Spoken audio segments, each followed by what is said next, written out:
Canteen చూస్తుంటే కత్తెలే ఉందే. Estate కి కొత్త గుంట్లా ఉంది. ప్రతి అనుకోకుండా కనిపించా? అవును, నువ్వు పట్నం నుంచి ఎప్పుడు వచ్చావు, ఎలా వచ్చావు? ఏముంది, ఒక నెలలో వచ్చేస్తాను పెళ్లి చేసుకుందాం అని చెప్పి పట్నం వచ్చి అప్పుడే 3 నెలలు అయిపోయింది. మా వాళ్ళు వేరే సంబంధం చూడడం మొదలు పెట్టారు. బలవంతంగా పెళ్లి చేస్తారేమోనని వాళ్ళకి చెప్పకుండా నీకోసం వచ్చేసాను. మనం పెళ్లి చేసుకుందాం గిరి. నువ్వు ఇలా హఠాత్తు దిగిపోయి పెళ్లి నేస్తేలా? సమయం చూసి మా డాడీని ఒప్పించాలిగా. అంతవరకు నేను ఇక్కడే ఉంటాను. సరేలే, ఇంకా నెత్తిరెక్కుతాను లేదు. చూడతి, మన ఇద్దరి సంబంధం సంగతి ఇప్పుడు ఎవరికి తెలియకూడదు. అయితే మరి నేనేం చేయను? ప్రస్తుతానికి మా ఆఫీసులో నీకు ఉద్యోగిపించి ఎస్టేట్ స్టాఫ్ క్వార్టర్స్ నుండి ఏర్పాటు చేస్తాను. పగలు పరిచయం నీళ్ళ వల్ల ఉంటూ రాత్రిపూట రహస్యం కలుసుకుందాం. సమయం వచ్చినప్పుడు విషయం బయటపెట్టి పెళ్లి చేసుకుందాం. ఆ కారులో వస్తున్నాడు మా మేనేజర్, పోలీస్ కుక్క లాంటి వాడు. మన విషయం పసిగట్టకుండా నటించు. అబ్బాయి లాభం లేదండి, ఉద్యోగం లేదు. Sorry very sorry. సారీ చెప్తున్నావు. ఎవరయ్యా శాంతి? తెలీదండి, జీప్ ఆపి ఎస్టేట్ లేదని ఉద్యోగం అడుగుతుంది. అంటే నీకు ఏ విధంగానూ తెలిసిన అమ్మాయి కాదంటావు? అబ్బాయి ఇప్పుడే ఈవెన్ చూడటం ఇదే మొదటిసారి. అయితే నువ్వు చూడక్కర్లేదయ్యా. ముఖం చూడాలో ఏం చూడాలో నేను చూసుకుంటాను. ఏమిటమ్మా నీ పేరు? ప్రతి అండి. అమ్మో, మతిపోయే పేరే. చూడు, నా పేరు చలపతి. సింపుల్ గా పతి అంటే సరిపోతుంది. ఏమిటి, నీకు ఉద్యోగం కావాలా? అవునండి. మళ్ళీ అండి ఏమిటి, పతి అని పిలవమంటుంటే. ఇదిగో చూడు, రేపు ఆఫీసులో నా కిందే సెక్రటరీ ఉద్యోగం వేసేస్తాను.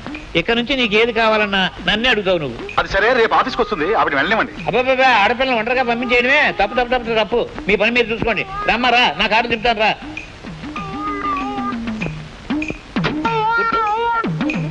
వెనకాల చెత్త అంతా ఉంది, మనకెందుకు ఎదురు కూర్చో. మరదలని నీకేంటి రా.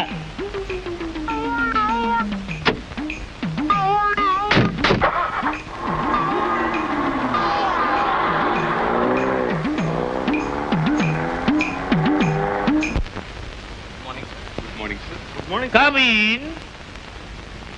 She is Rathi. ఇవాళ నుంచి మన ఆఫీసు కొత్త సెక్రటరీ.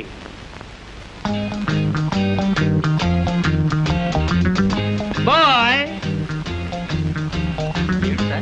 మన ఆఫీసులో ఉన్న ఫర్నిచర్ లో బ్యూటిఫుల్ చైర్ అండ్ టేబుల్ నా సీటు పక్కనే అరేంజ్ చేయి. గో. అలా చేస్తే నువ్వు నాకు అందుబాటులో ఉంటావు. నీకేం కావచ్చని నన్ను అడగొచ్చు. కమాన్.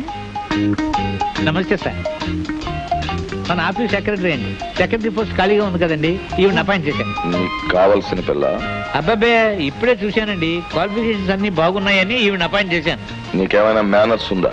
మన ఆఫీస్ సెక్రటరీని ఇలా నిలబెట్టి మాడతావా? వెంటనే ప్యూన్ని పిలిచి, ఎందుకులే, నా సీట్ పక్కన నువ్వే ఒక కుర్చీ ఏర్పాటు చేయి. వెళ్ళు.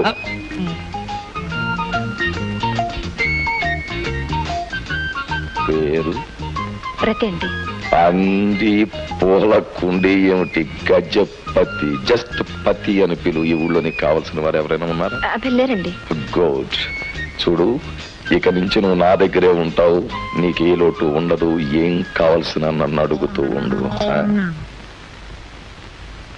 డాడీ, జోక్గా ఉందా? ఏమిటా కేకేమిటా? డాడీ అని పిలుపు. మీరు ఎస్టేట్ కూలీతో మాట్లాడడానికి వెళ్తున్నారు, జీప్ రెడీగా ఉంది. ఒరే బాబు, ఇన్ని సంవత్సరాల నుంచి అన్ని విషయాలు నేనే చూసుకుంటుంటే నీకెప్పటికీ బాధ్యత తగ్గుతుందిరా. నువ్వు వెళ్ళి చూడు నాయనా. నేనా? అవును, నువ్వే. జోక్గా ఉందా? నిన్నే వెళ్ళమంటున్నాను.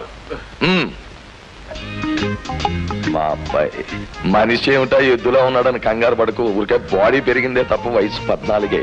కమాన్ రా. లేక నుంచి నా సీటు. పోరాడా బాబా, దీని మీద నీ పేరేం రాసి పెట్టలేదు. గొడవ ఎందుకన్నయ్యా, ఇక్కడికి వచ్చి కూర్చో. కృష్ణ, ఏమిటా పొగరుబోతు సమాధానం? రోజు గిరికి ఇక్కడ కూర్చొని తినడమే అలవాటు. ఇక నుంచి ఎక్కడ కూర్చున్నా తినగలవడం అలవాటు చేసుకోమని మీ అబ్బాయిని. భలే జవాబు ఇచ్చింది. చూసావత్తయ్య, నా పెళ్ళం అంటే ఏమిటనుకున్నావు? పెళ్ళాం అంట, పెళ్ళాం, గొప్ప పెళ్ళాం, చొప్పనాతి చోరమ్మ. అత్తయ్య, శారదను చుప్పనాతి గిప్పనాతి అన్నావంటే ఎస్టేట్ లో ఉన్న పిల్లలందరినీ తీసుకొచ్చి నిన్ను కోతి కొండముచ్చు అని పిలిపిస్తాను. రాణి, ఆ పులుసుకి నిలావు. ఇస్తే అరిగిపోతావా? నేను తీసుకోలేను అనుకున్నావేంటి?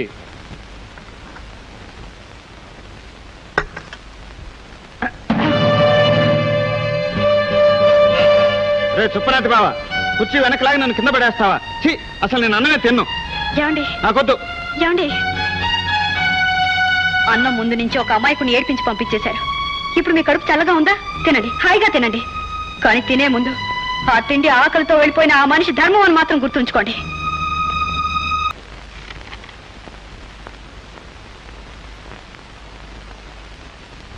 నీకోసం నీలాంటి ఒక అందమైన బొమ్మ తెచ్చాను. ఏది ఇలా ఇవ్వు.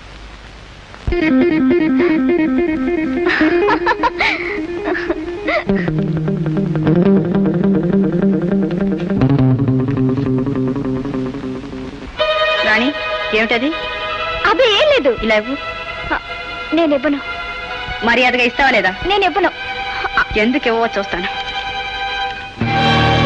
చిచి, ఈ వయసులో ఇలాంటి పాడుబొమ్మలు చూడడం సిగ్గులేదు. ఉండు, మీ నాన్నగారితో చెప్పాను.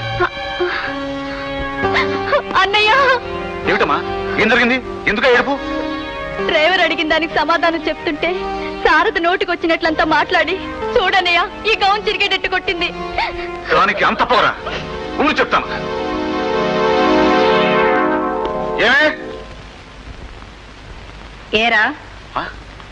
నీకు ఒళ్ళు కొవ్వెక్కిందే? ఆ విషయం కళ్ళు నెత్తికెక్కిన నీకెలా కనిపించిందిరా? నా చెల్లెల బట్టలు చించుతావా? ఇప్పుడు నీ జాకెట్ చించుతాను. ఎవరు ఏం చేస్తాడో చూస్తాను.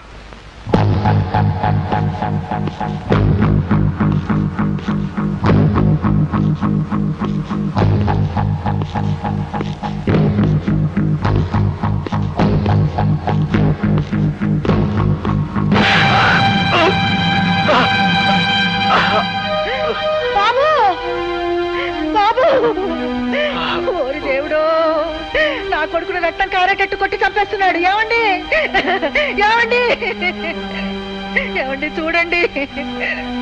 శభాష్ కృష్ణ, శభాష్. నీ భార్యను అవమానపరిచిన వెధవకి చాలా బాగా బుద్ధి చెప్పావు. నీ ధైర్య సాహసాలకు నా జోహార్. బాబు, నా జోహార్లు కూడా. అన్నపూర్ణమ్మ గారు, పిల్లి లేకుండే మీ అబ్బాయి పెద్ద పుల్లే తయారయ్యాడంటే మనకి ఎస్టేట్ కి ఏవో మంచి రోజులు వచ్చాయన్నమాట. సర్లేవయ్యా, దీని అంతగా అసలు కారణం అమ్మాయి. దీనికి మనం శారదను అభినందించి తీరాలి. తన ఓర్పుతో, నేర్పుతో, పట్టుదలతో అమాయకుడైన తన భర్తను అసాధారణమైన మనిషిగా తీర్చిదిద్దింది. అమ్మా చెల్లెమ్మా, నీ ఇలాంటి పిల్లని కోడలుగా దొరకడం నీ అదృష్టం. సిగ్గు లేకపోతే సరి.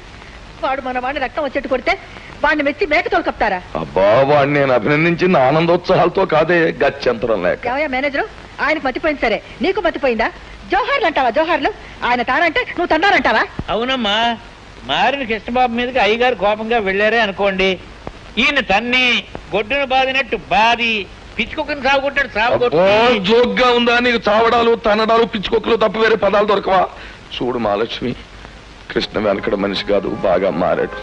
ఇప్పుడు మనం ఏమైనా ఇబ్బంది పెట్టామా, వాడు రెచ్చిపోయి మనల్ని ఎస్టేట్ నుంచి కూడా పొమ్మనొచ్చు. అంటే ఇవాళ నుంచి వాడికి వాడి పెళ్ళానికి భయపడి బ్రతకాలంటారా? దానికంటే చావడమే మేలు. ఇదిగో, మనం చావడం కన్నా వాడి చావు కోరుకోవడం మేలు. ఎలా